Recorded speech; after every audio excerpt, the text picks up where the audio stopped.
সমুদ্রি বাঘ কিন্তু কালা, ওরা বালির হলে থাকে। যেহেতু মাথা নিচে যে ফুটে গেছে আর ওই যে গরম গাছের ঝাড়ের গোড়ায় ওখানে বাঘ বালি করে গাড়িয়েছে, দেখা যায়নি। তো বাঘ ওই ঝাড়তে লাভ দিয়ে ফুটেছে ঘাড়ের উপর। বাঘটা ফুটেছে মাজায় হাতেও দিয়েছে, দেওয়ার পরে মুখ ঘুরিয়ে ঘাড়ে এসে এরকম ভাবে ধরলো, ভিতরটা চাফন গেল, পা সঙ্গে সঙ্গে গুঁটো করে নিল। নমস্কার বন্ধুরা, আমরা এখন এমন একজন মানুষের সঙ্গে কথা বলতে চলেছি। উনি নিয়মিতভাবে সুন্দরবনের জঙ্গলে যান এবং অনেকবার বাঘের মুখোমুখি হয়েছেন। তো আমরা এখন সরাসরি ওনার মুখ থেকে সমস্ত ঘটনার কথা শুনে নেব। প্রথমে জেনে নেব আপনার নাম। আমার নাম রঞ্জিত মণ্ডল। আপনি তো দীর্ঘদিন ধরে সুন্দরবনের জঙ্গলে যেতেন এবং অনেকবার বাঘের মুখোমুখি হয়েছেন। তো সেই ঘটনাগুলো সম্পর্কে যদি বলেন। 20 বছর বয়স থেকে জঙ্গল করা শুরু করেছি। আমরা ওই মৎস্যই গেলাম বোট তুলতে। ও, বোট ডুবে গেছিল? বোট ডুবে গেছিল, সেটা বিরাট ঘটনা। বোটটা বাজে ঠিক ছিল এরকম ভাবে, তখন তো ভাটা সচ্ছিল অবশ্য, কিন্তু জল ছিল অনেক। এক বান গাছ থেকে এরকম একটা বড় বান গাছ, পাড়ের গায়ে একটা বান গাছ এরকম বড়, ওইরকম বান গাছ থেকে বান ঠিক বোটটা। আচ্ছা, বোট বেঁধে রেখে ওরা কাটার ডিম ফুটতে গেছে চরে। আচ্ছা, এটা চরে ফুটতে গেছে, যাওয়ার পরে এখন ওরা খুঁটে আসতে আসতে যে মানে ভাটা সার ভাটা হয়ে গেছে। ও, তখন বোট বুঝে গে এরম মারতে পারলে এরম মারতে ঠেয়ে গে। আচ্ছা, একদম ঠেয়ে ঝুলে ফুটে বোটটা। ও, ছুঁয়ে যাচ্ছে পারছে না। এইবার যখন জোয়ার হয়েছে তখন ওদের পায়খানা যে চোং থাকে না, ওই চোং দিয়ে জল উঠতে উঠতে উঠতে উঠতে উঠতে উঠতে বোটটা বুড়িয়ে গেছে। ও, যত জল উঠেছে বোট তত বুড়িয়েছে পাশা দিকতে। আচ্ছা, উঠতে উঠতে উঠে একদম বোট পুরো বুড়িয়ে গেছে। বোট বাঁধা আছে। ও, আর ওরা তারপরে ওরা বোট কাটিয়ে দিল, কাটিয়ে দেওয়ার পরে বোটটা সরে গেল, আরো নদী দিয়ে সরে জলের দিয়ে সরে গেল। সরে যাওয়ার পরে ওখান থেকে তখন ওরা বোট না তুলতে পারে, তখন কিছু কিছু যারা বোটে ছিল তারা গঙ্গা গাছ কাটিয়ে ভুট বেঁধে আসতে পারছে না, তারা ভুট বেঁধে তারা আস্তে আস্তে বই বইয়ে ভাটা ভাড়া দুয়ারে বয়ে বইয়ে বইয়ে বইয়ে বইয়ে বইয়ে বইয়ে আমাদের এই চড়া গাছের ভিতরে এসে ওরা পুকুরে লৌকো পাইলো। ও, সেই লৌকোয় উঠে ওরা গ্রামে আসলো। আমরা ওই বোট তুলতে গেলাম। আচ্ছা, কতজন গেছিলেন? তা ওরকম 20-25 জন লোক গেছি। আচ্ছা, দুটো বোট নিয়ে গেছি আবার। আচ্ছা, দুটো বোটে 20-25 লোক গেছি। এবার যাওয়ার পরে রাত হয়ে গিয়ে যাত্রী সেখানে রাত্রে গিয়ে ওখানে রাত্রে থাকলাম এক খালের ভিতরে। থেকে সকালবেলা জঙ্গলের ভিতর থেকে ঝাউ গাছ কাটিয়ে কুঁড়ে কল তৈরি করলাম। কি কল? কুঁড়ে কল। আচ্ছা, ওই ডোবা ভটভটিটা তোলার জন্য। ও দুই মাথায় কাশি বেঁধে, মানে ডুমবাড়ির বাঘের গায়ে কাশি বেঁধে দিয়ে দুই মাথার থেকে দড়ি এনে একটা মাঝখানে একটা বড় একটা ঝাউ গাছ পোতা হলো। ও, এইবার তারপরে পাকতে পাকতে পাকতে পাকতে পাকতে পাকতে আচ্ছা ওই বোট কুলি তুলতেছি। আচ্ছা, আমরা বোট কুলি তুলতে গেলে বোট ভুট হয়ে এসে পড়তেছে। তা আবার কি করলাম, ঝাউ গাছ কাটলাম, 4টে ঝাউ গাছ কেটে এরকম বোট সল দিয়ে বোটের তলায় ঢুকিয়ে দিলাম। ঢুকিয়ে দিয়ে আবার ওই কল আবার পাক দিলাম। পাক দিলে ওদিক দড়ি ঘুরিয়ে কখন আসে, কখন আসলে লাগলি তখন ওই বোট আচ্ছা সত্যি সত্যি সত্যি সত্যি সত্যি সত্যি কুলিয়ে আসতেছে। তখন কুলিয়ে আসে বোট এরকম কুলিয়ে এসে এরকম খাড়াই হয়ে গিয়েছে। তা বললো যে বোটটা জোয়ারটা এসে গেছে, আর তখন সমুদ্রটা সমুদ্র পুরো সমুদ্রের কিছু দেখা যায় না। আচ্ছা, একদম সমুদ্রের ধারের অঞ্চল, সমুদ্রের ধারের অঞ্চল। এখন ওই জোয়ার এসে গিয়েছে, তা কিছু লোক ভাঙড়া মারতে গেছে, বোট নিয়ে ওপারে গিয়ে ও মাঝখানে চরে ভাঙড়া মারতে গেছে। আর কিছু লোক গেছে বোটে উঠে গেছে।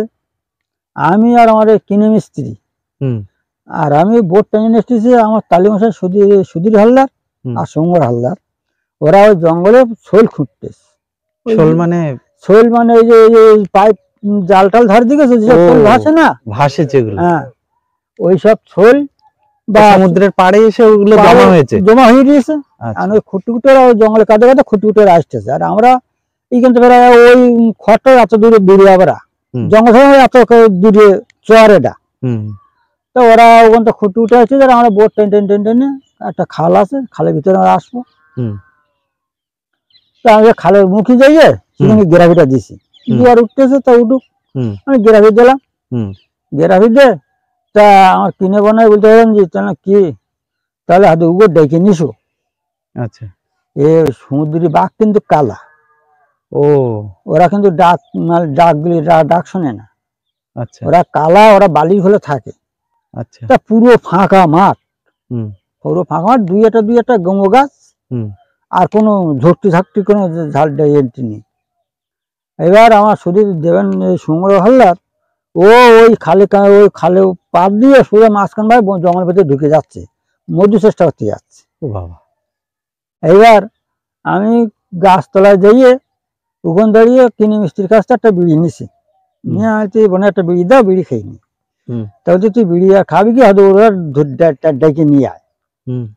তা আমি আর ডেকে আনতে গেছি, বিড়িটা খাতে যাচ্ছি, এরকম খালের আমি নিচে দিয়ে যাচ্ছি, খালে কান্দি এরকম ধর একটা খাল থালি, একটা ট্রেন মতো এরকম হুল মতো উঠে থাকে, তো এপারে জঙ্গল বাঁপারে জঙ্গল, মাঝখানে একটা খাল। ওদের ডাকতে যাচ্ছেন? আমি ডাকতে যাচ্ছি, তা ডাকতে শুনতে না, তা ছুটে গিয়ে সামনে দিয়ে ব্যাট দিস, ব্যাট হলে হাত দিয়ে টেনে বলছি, ধুর তুমি কোন যাচ্ছ, মাল করা না কিচ্ছু না, আর তুমি এই জঙ্গলে এই সমুদ্রি বাঘ কালা, তুমি কোনে ঢুকতে ফেরো, তোমার কি এরকম মধু থাকে না, ফাঁকা জায়গা না, পরিষ্কার দুই একটা করে গঙ্গ গাছ আর পরিষ্কার জঙ্গল দেখা যাচ্ছে, বলিয়ে চর, শূন্য বালিতে আওয়াজ।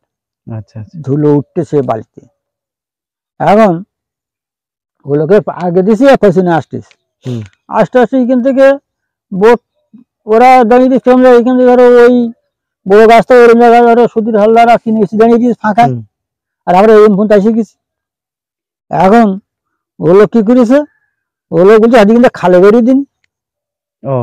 আর ওগুলো খালে বেরিয়ে দিলে সামনে একটা গম গাছ, তার পাশে একটা গরানের ঝাড়, তা গম গাছে গরান ঝাড়ের ডালটা এরকম গম গাছে বলেছে হেলান দিয়ে ফুরিয়ে দিয়েছে, আর ও লোক ওই উঠে ফুরিয়ে যাচ্ছে, আর আমি পেছন দিকে আসতে গেলে পেছন ও লোক ফুললে আমি ফুলবো, ও লোক যত ফুরেছে আমি চারিদিকে ফেলে করে তাকাচ্ছি, দেখছি কোনো কিছু না, যেহেতু মাথা নিচে যে ফুটতে গেছে, আর ওই যে গরম গাছের ঝাড়ের গোড়ায় ওখানে বাঘে বালি করে গাড়িয়েছিল, দেখা যায়নি।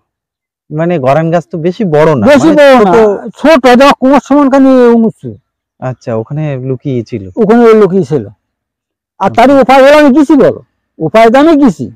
আচ্ছা, আগে গেছে, আগে আমি গেছি, ওগুলোকে ব্যাট দিচ্ছি সামনে দিয়ে, খালে ধার দিয়ে, যত ওই লোক গুড়ি মেরে যায় তত বা ওই ধারতে লাভ দিয়ে ফুড়েছে ঘাড়ের উপর।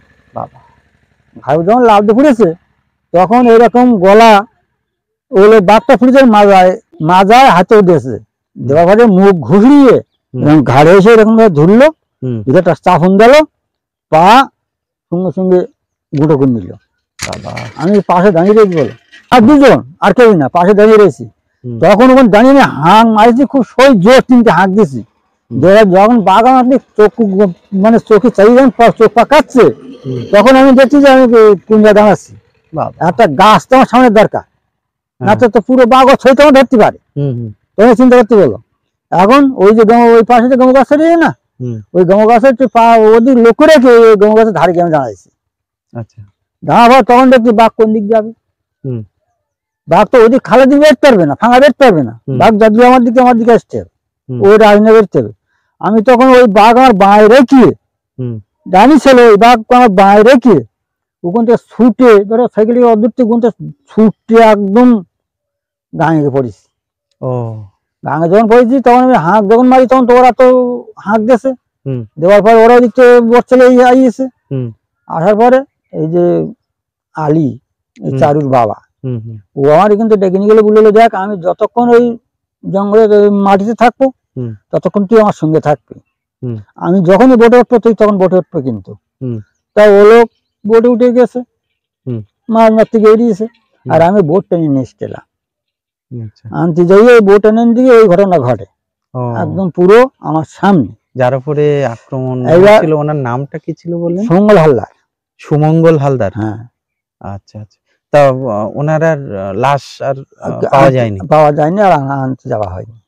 ও, যে মালিক সেই যে মানে এই পূর্ণিমিদের ছেলে রবি মির্জে, ও বললো দেখো একটা ঘটে গেছে, কিন্তু আটটা গেলে যে আটটা ঘটবে না, এবার কোনো কথা না, ঘটতেই তো পারে, তাও বাদ দাও, যাওয়ার দরকার নেই, আমরা বোট আমার দরকার নেই, ওই রবীন্দ্রকে বোট, তা আমার বোটেরও দরকার নেই, আমরা এখান থেকে চলে যাই। ও, তখন তো চলে আসা বোট আর তোলা হয়নি? না, বোট আর তোলা হয়নি। বাবা, বোট আর তোলা হলো না, ওইখান থেকে চলে এলাম। তোলা বোট থেকে গেল, সে বোট আর তুলে নিতে পারলাম না।